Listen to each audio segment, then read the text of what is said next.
오래된 상처, 상대는 모르는 나만의 아픔. 시골 친구들과 모여서 옛날 이야기를 나누고 있는데 술 취한 친구가 갑자기 나는 스님한테 불만이 있다. 이러는 거예요. 초등학교 4학년 때 일인데 그 친구는 다 기억을 하고 있더라고요. 그때 시골에는 공이 없어 볏짚을 돌돌 말아서 찼어요. 그러다가 친구들끼리 의논해서 우리 10원씩 내서 고무공 하나 사자 한 거예요. 그래서 전부 10원을 내서 공을 사가지고 찼는데 그 친구는 10원을 낼 형편이 못 돼서 안 냈다는 거예요. 그런데 자기도 함께 공을 차니까 제가 부르더니 이렇게 말했다는 겁니다. 너는 공 차지 마라. 10원 안 냈으니까 차지 말라고 했다는데 저는 기억이 없어요. 그런데 그 이야기를 들으면서 아, 내가 그랬구나 싶은 거예요. 왜냐하면 당시 제가 반장이었고 옳고 그름이 분명한 아이였어요. 그러니 돈을 안 냈으니까 차면 안 된다고 생각했겠죠. 상처란 이런 겁니다. 상처를 받은 사람은 오랜 시간이 지나도 잊지 못합니다. 그래서 사람들은 다 자기 상처받은 기억만 있고 상처 준 기억은 없어요. 상대에게 너 때문에 상처받았다라고 하면 상처 준 사람은 뭐라고 해요? 내가 언제 그랬어? 아니면 그걸 갖고 뭘 그래? 이러잖아요. 그러면 상처받은 사람은 더 열이 나는 거예요. 살다 보면 이래저래 상처를 많이 받습니다. 특히 부모처럼 가까운 사람으로부터 상처를 받게 돼요. 오랫동안 부모가 우리에게 베풀어준 은혜는 전혀 기억이 안 나고 나 중학교 안 보내줬다. 나 고등학교 안 보내줬다. 오빠는 대학에 보내주고 나는 안 보내줬다. 이런 것만 가지고 부모를 미워하잖아요. 또 엄마가 돼서 아이들을 키울 때 형제끼리 싸우면 어떻게 해결합니까? 어떤 때는 형한테 형이 참지 왜 애하고 싸우냐 이랬다가 또 어떤 때는 동생에게 왜 어린 게 형한테 까부냐 라고 말하게 됩니다. 그런데 애들이 크면 동생은 동생이라고 만날 나만 야단쳤다 이러고 형은 동생하고 싸운다고 양보하라고 만날 야단 맞았다라고 합니다. 이렇게 해서 각각 상처 입고 있단 말이에요. 부모가 누구를 좋아하고 누구를 싫어해서 그런 게 아닌데 모두 자기가 상처받은 것만 기억하기 때문에 그래요. 이런 까닭에 사람들이 다 상처투성이고 상처받은 걸 원망하느라 자기 인생을 행복하게 살지 못합니다. 결국 상처받을 일이 있어서 상처받는 게 아니에요. 어떤 상황에서 스스로 아팠다고 생각한 기억을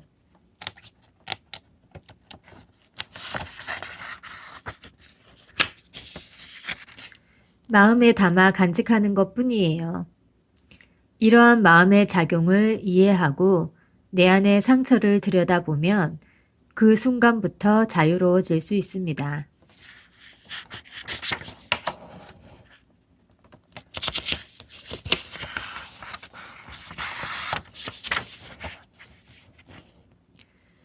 엄마는 언제나 내 편이야. 10살 된 아들이 말을 더듬고 틱장애가 있습니다. 처음 엄마라는 말을 할 때부터 더듬었던 것 같습니다. 저절로 좋아지기를 기다렸다가 언어 치료를 받은 지 5개월 정도 되었습니다. 지금은 많이 좋아져서 학교에서 친구들과 이야기할 때는 별로 티가 나지 않습니다. 아빠나 정신과 의사 선생님과 얘기할 때는 조금 더듬고 저와 얘기할 때 제일 심합니다.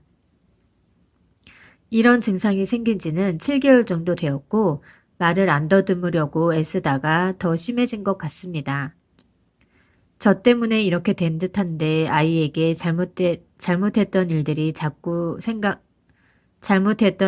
생각나 자꾸 후회되고 아이 대하는 것이 너무 조심스러워 제 마음에도 병이 생기는 것 같습니다. 어떻게 하면 좋을까요? 이렇게 아픔을 호소해온 엄마가 있었습니다. 이때 진짜 엄마라면 어떤 태도를 취해야 할까요? 네가 말을 더듬어도 엄마는 너를 사랑한다. 세상 사람은 다 너에게 문제가 있다 해도 엄마는 너를 사랑한다. 지체 부자유자라도 너를 사랑하고 공부 못해도 너를 사랑하고 사고 쳐도 너를 사랑한다.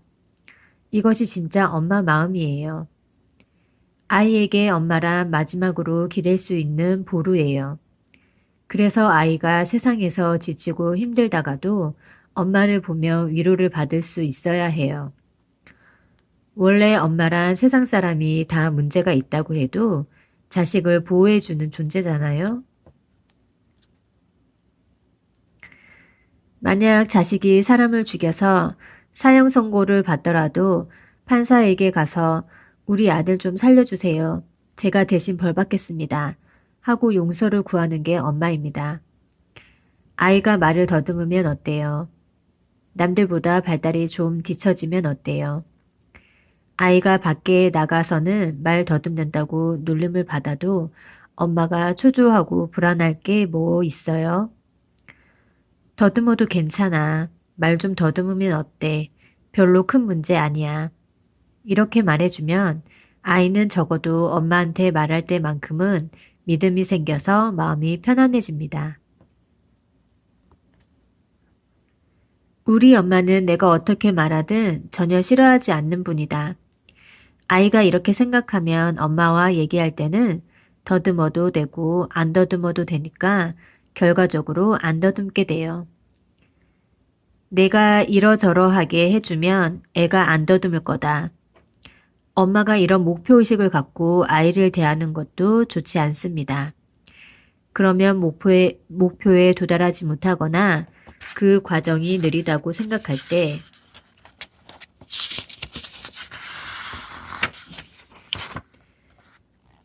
엄마가 스트레스를 받게 돼요.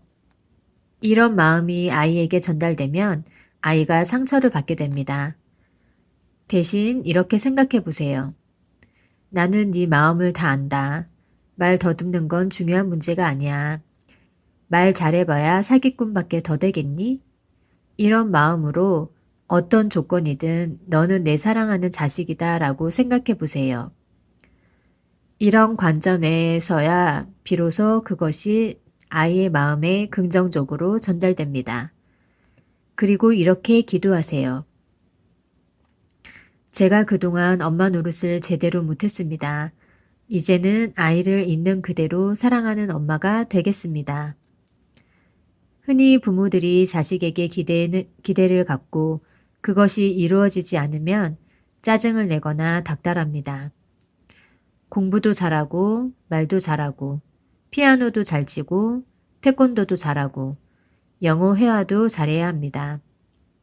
또 주위에서 누가 명문대에 들어갔다 하면 우리 애도 저렇게 됐으면 좋겠다 하며 부러워합니다.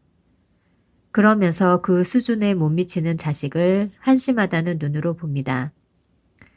만약 서울대학교에 갈 수준이 안 되는데 기도를 많이 해서 운 좋게 붙었다면 좋은 일일까요?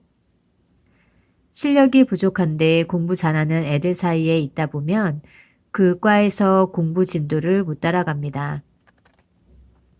그러다 보면 애가 열등감을 느끼게 되고 정신적으로도 괴로워집니다. 결국 적응하지 못하고 정신질환을 앓거나 심하면 자살할 확률이 높아집니다.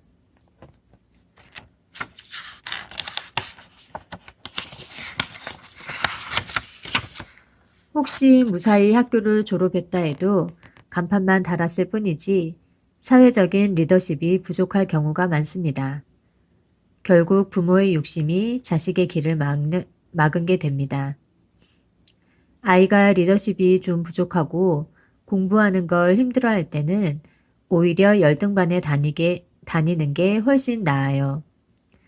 거기에 가면 그래도 잘하는 축에 속하니까 자신감을 가질 수 있습니다. 지위와 돈, 이런 것만 따지지 말고 내 아이를 있는 그대로 봐야 합니다.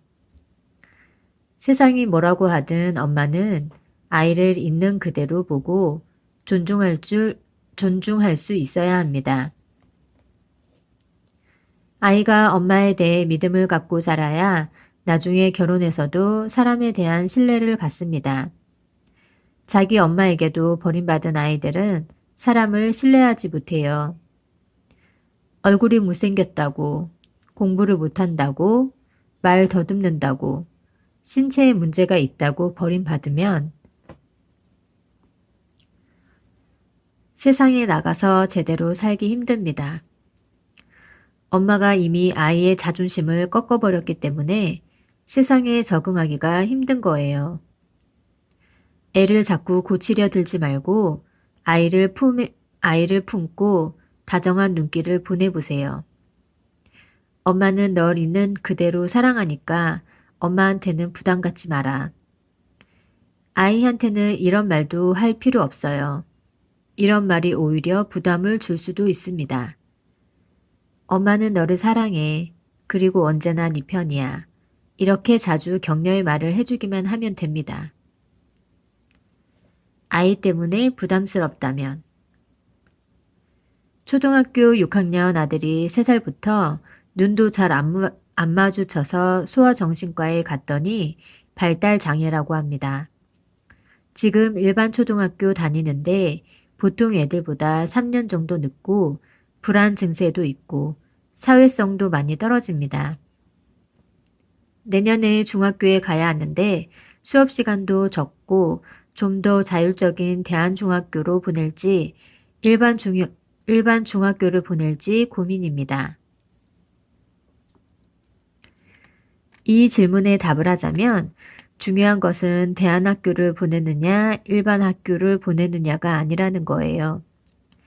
아이를 생각하면 보내야 하는 내 마음이 불안해서 도저히 못 보내겠다. 만약 이런 마음이라면 엄마가 고통스럽더라도 참고 보내야 해요. 그런데 나도 직장에 가야 하고 돌볼 수 있는 능력도 안 되니 돈이 좀 들더라도 그곳에 맡겨놓으면 잘 되겠지. 이런 생각이라면 보내지 말아야 합니다.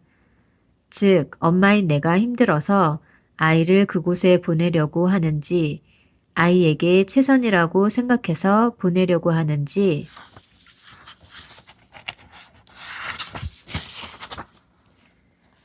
자신의 마음을 살펴봐야 합니다. 발달이 늦는 아이의 부모들은 대부분 아이에 대해 부담을 느낍니다. 아이 얘기를 하면서 울먹울먹 하는 것은 아이 때문에 부모가 힘들다는 거예요. 이 아이 때문에 어깨가 무겁다. 이 아이 때문에 내 인생이 옴짝달싹도 못한다.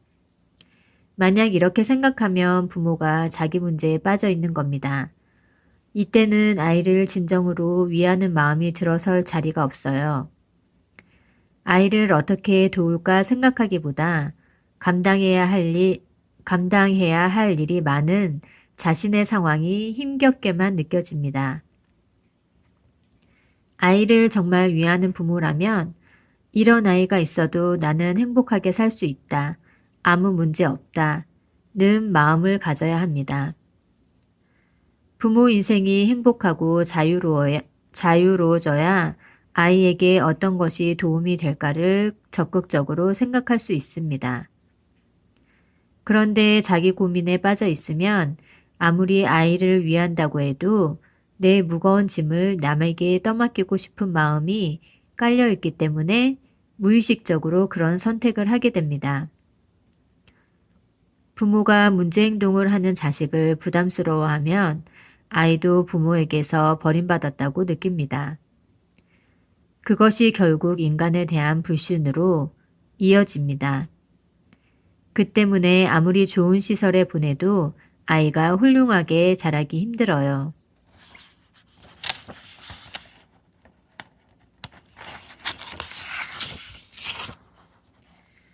그리고 부모가 아이고 저거 어떡하나 이러면서 자식을 걱정하는 것 같지만 실제로는 다 스스로를 불쌍하게 여기는 겁니다. 아이를 돌봐야 하는 자기 상황이 힘겹다는 거지요.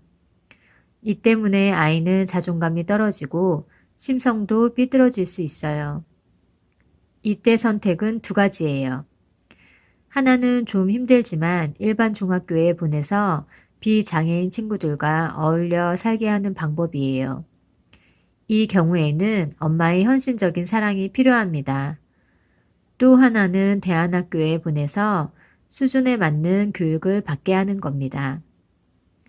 장애의 정도가 심해서 아무리 노력해도 비장애인 친구들과 같이 공부하기에는 힘에 부친다면 오히려 좌절하고 절망할 가능성이 있어요.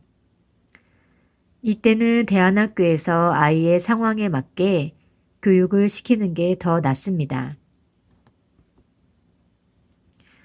선택을 할 때는 어느 쪽이 아이의 장래에 더 좋을까를 최우선으로 생각해야 합니다. 비슷한 상황의 아이들과 함께 훈련을 받을 수 있는 곳에 보내는 게 좋겠다고 결정했다면 빚을 내서라도 어떤 일을 해서라도 아이를 위해 보내세요. 또 일반 중학교에 보내는 것이 아이가 정상적인 생활을 하는데 도움이 되겠다고 판단되면 엄마가 직장을 그만두고서라도 아이를 돌봐야 합니다. 남편 혼자 벌게 하고 엄마가 아이에게 전적으로 사랑을 기울여서 학교도 함께 다니면서 도와야 해요. 이때 부담을 덜고 싶은 욕심에 아이가 빨리 좋아지기 바라면 조바심이 생깁니다. 기대했던 것보다 발전이 없는 아이에게 자신도 모르게 짜증을 내게 돼요.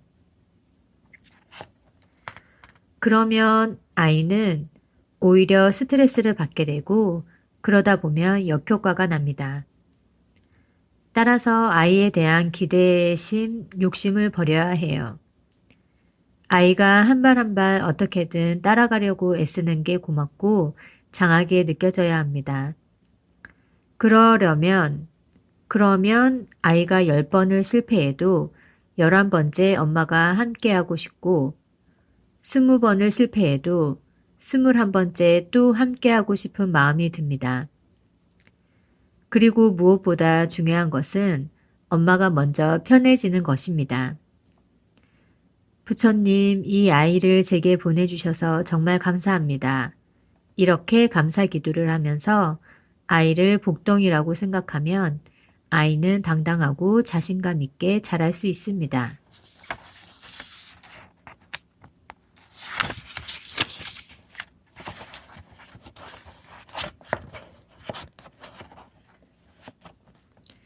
거친 행동 뒤에는 억압 심리가 있다.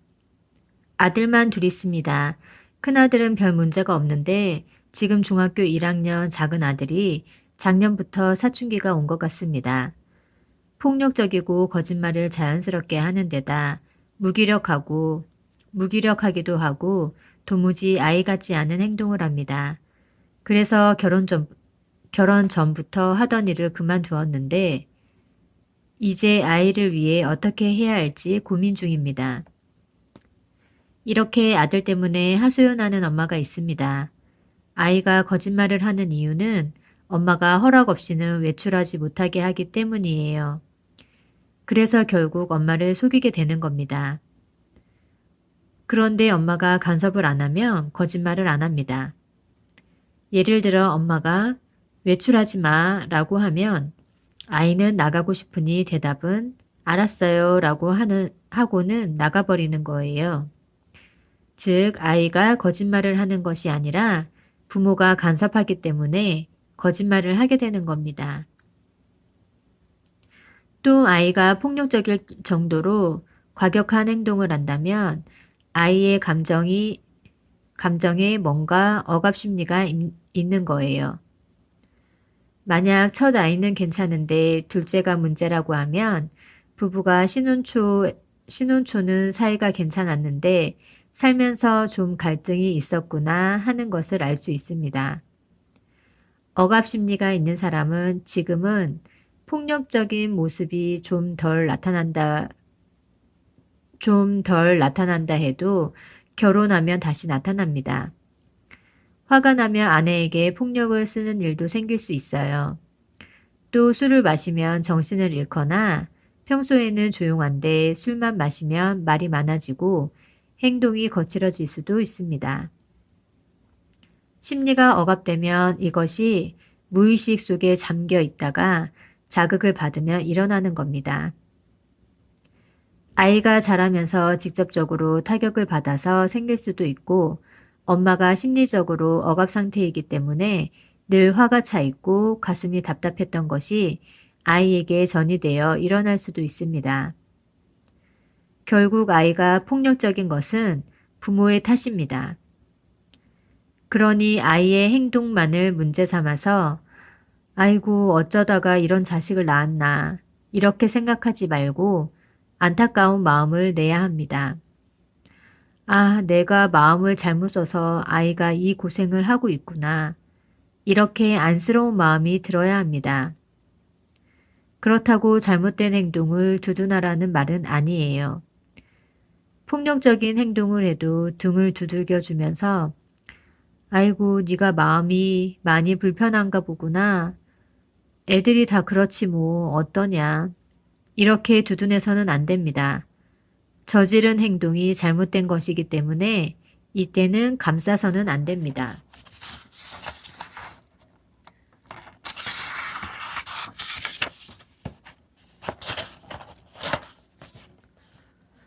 그러나 원인이 부모에게 있기 때문에 아이를 나무랄 일도 아니에요. 그러면 어떻게 해야 할까요? 마음의 작용과 이치를 정확하게 알고 아이에게 연민의 마음을 내야 합니다. 이때 비로소 아이의 억압된 심리가 조금씩 풀리고 가라앉게 됩니다. 따라서 아이를 원망할 것이 아니라 먼저 원인이 나에게 있음을 알아차려야 합니다. 그런 다음 당시 내 마음속에서 무엇 때문에 억압 심리가 일어났는지를 살펴야 해요. 이런 경우 대부분은 남편과의 관계 속에서 일어납니다. 아내가 볼 때는 남편이 문제여서 분노했지만 그것은 다 자기 관점이에요. 남편의 행동 하나하나를 문제 삼아서 화를 내거나 참는 것이 반복되다 보니 결국 아이에게 문제가 생긴 겁니다. 이때는 당시 남편에게는 문제가 없었다 하는 것을 내가 알아차려야 해요. 그때 남편 입장에서 생각해 보니 그럴 수도 있었겠다. 내가 그 마음을 헤아리지 못하고 화를 냈구나. 짜증을 냈구나. 이렇게 참회를 해야 합니다. 그러다 보면 그동안 내 마음과 내 몸과 마음 속에 배어있던 스트레스가 풀리면서 그것이 자녀에게 영향을 미치게 됩니다. 즉, 내가 남편에 대한 마음이 있어서 자녀에게 나쁜 영향을 주었듯이 남편과의 문제가 풀리면 자녀에게 또 자연스럽게 좋은 영향을 주는 겁니다. 아이의 문제 제기, 무시하지 마라. 여러 명의 아이들을 키우다 보면 큰애가 동생이 없었으면 좋겠다라고 말하는 경우가 있습니다. 이것은 큰애 입장에서 엄마 사랑이 동생에게 치우친다고 느끼기 때문이에요. 엄마는 그렇지 않았다 해도 아이는 그렇게 받아들인 겁니다. 보통 엄마들이 야단칠 때 언니가 참아야지 이런 말을 하기 때문이에요. 이런 경우에는 이미 아이에게 상처가 생겼기 때문에 엄마가 아니라고 변명해도 엄마는 나만 미워한다. 엄마는 동생만 예뻐한다. 는 생각을 자꾸 하게 됩니다. 만약 큰애가 동생하고 싸운다면 야단치는 대신 또 둘이 싸웠구나. 싸우지 말고 사이좋게 지내라. 이렇게만 말하는 게 좋아요. 언니니까 참아라. 언니니까 그러면 안 된다. 라는 말은 하지 않는 게 좋습니다. 얼마 전 이런 문제로 고민을 상담해온 엄마가 있었습니다. 세 아이 중에서 유독 큰딸이 동생에 대한 피해의식이 강하고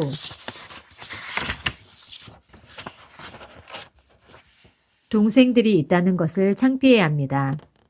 그중 둘째 남동생을 몹시 미워해요. 사춘기가 되면서 학교에서도 친구들을 왕따시키는 일이 있고 자기보다 외모가 못난 친구는 무시하는 행동을 하는 것 같습니다. 본인이 우월하다는 잘못된 생각을 하고 자기 할 말을 다 합니다. 그래서 선생님께도 버릇없고 공손하지 못한 아이로 비치고 있습니다. 어떻게 하면 다른 사람을 배려하는 아이로 키울 수 있을까요? 이 경우는 우선 질투심이라는 감정을 이해해야 합니다. 큰딸이 엄마의 사랑과 보살핌을 독차지하다가 둘째 동생이 태어난 다음 엄마의 마음을 빼앗겼다고 생각하기 때문이에요. 엄마는 동생을 더 사랑해서가 아니라 어려서 그랬지만 큰딸은 상처를 입은 거예요. 그러다 보니 공격성이 나타난 겁니다. 또 다른 경우 부부가 아이 없이 오순도순 살다가 아이를 낳으면 아내가 온통 아이한테만 신경을 쏟게 됩니다. 그때 남편은 섭섭해지면서 상처를 받습니다. 남편이 첫 번째 아이를 썩 좋아하지 않는 데는 이런 이유가 있습니다. 그런데 그 서운함을 남편이 말하기가 좀 그렇잖아요. 아내가 유치하게 볼 것 같기도 하고 자기 자신도 인정하기 싫을 수도 있습니다. 그러다 보니 드러내지는 못하지만 마음에는 상처로 남습니다. 설사 자연스럽게 표현했다 해도 아내가 그 마음을 알아차리지 못합니다. 오히려 아이 돌보느라 힘든데 어른이 돼가지고 애를 돌봐주지는 못할 망정 자기마저 챙겨달라고 칭얼대 하고 면박을 주기 십상입니다. 그러면 남자는 그 다음 말을 못하는 거예요. 이런 상황이라면 어른도 서운해지기 쉬운데 아이에게 동생이 생기면 상처가 더 클 수밖에 없습니다. 그래서 둘째를 낳으면 엄마가 훨씬 더 주의를 기울여야 합니다. 큰애가 조금이라도 문제를 제기할 때는 무시하면 안 됩니다. 아이고 서운했구나. 엄마는 널 더 사랑해. 근데 아기가 너무 어려서 아무것도 할 줄 몰라. 그러니까 조금만 기다려줘. 엄마가 아이 돌봐주고 너 봐줄게. 이런 지혜가 필요합니다. 아이도 이성적으로 생각하면 동생을 잘 봐줘야 하는 건 압니다. 하지만 무의식에서는 동생에게 적대의식이 있어요. 그러다 보니 때로 행동이 아주 과격하게 나오는 거예요. 학교 선생님과의 관계에서 문제가 생긴 것도 질투심 때문이에요. 예를 들면 선생님이 자기보다 다른 아이를 더 귀여워할 때 그 아이를 질투하거나 그 선생님에게 대들고 반항하는 식으로 나타납니다. 이 문제는 단순히 야단친다고 해결되지 않습니다. 아이가 일부러 그런 행동을 하는 게 아니라 어릴 때 입은 상처 때문에 무의식적으로 나타나는 거예요. 이럴 때는 아이의 마음을 이해하는 게 먼저입니다. 그리고 아이가 버릇없이 구는 문제는 엄마가 자신을 한번 돌아볼 필요가 있습니다. 스스로는 못 느끼지만 혹시 어른들에게 버릇없이 대하지는 않는지 또 남편한테 지나치게 잔소리를 하지 않는지 점검할 필요가 있어요.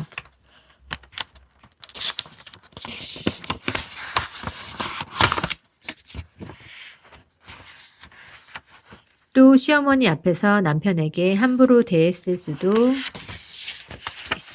있습니다. 이런 문제가 아이에게 영향을 미쳤겠구나. 이제는 알았으니 먼저 나를 고쳐야겠다. 이렇게 자기 성찰을 하다 보면 그동안 미처 몰랐던 자신을 발견할지도 모릅니다.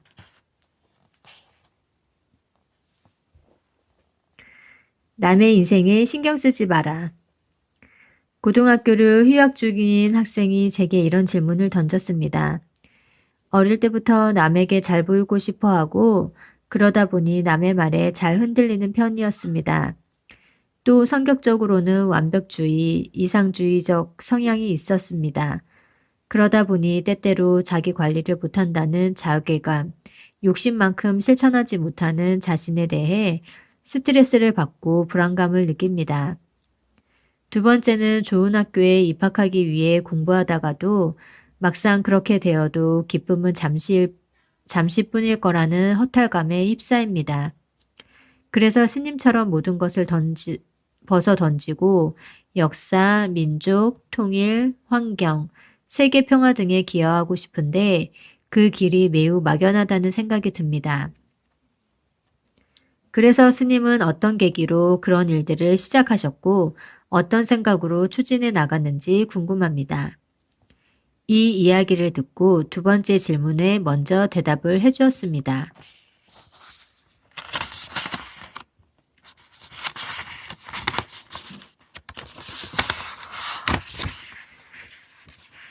남의 인생에 신경 쓰지 말고 네 인생이나 잘 살아라. 남을 궁금하게 생각할 거 없어요. 항상 자신을 먼저 생각하세요.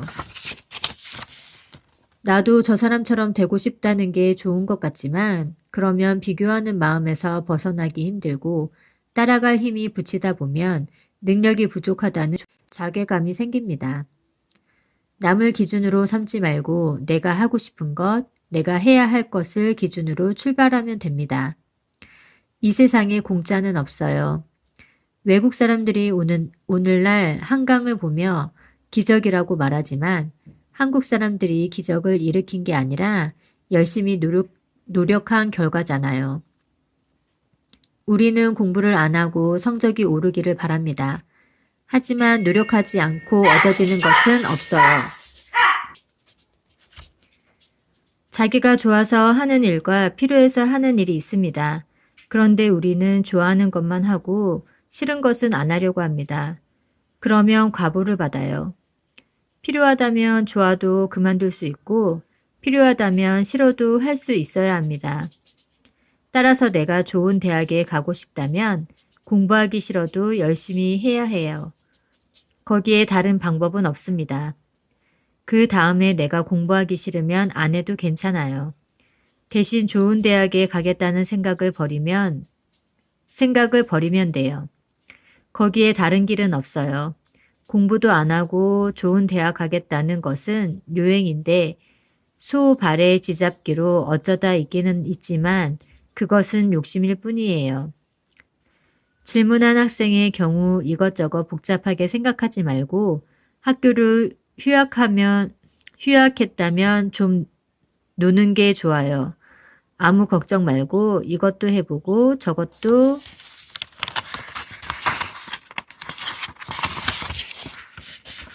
해보면서 실컷 놀아요.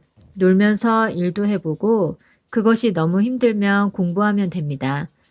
스스로 100을 노력한 다음 효과가 10이 나와도 감사합니다. 이래야 합니다. 왜냐하면 90을 저축해 놓았으니까요.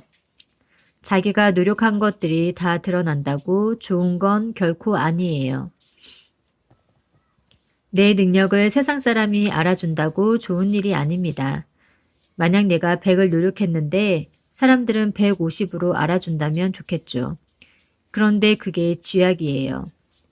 법륜스님의 능력이 150인 줄 알고 왔는데 옆에서 가만히 보니 실력이 100밖에 안 되면 실망하잖아요.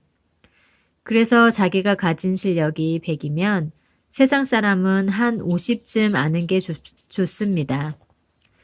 그러면 인간관계를 오래 끌고 갈 수 있어요.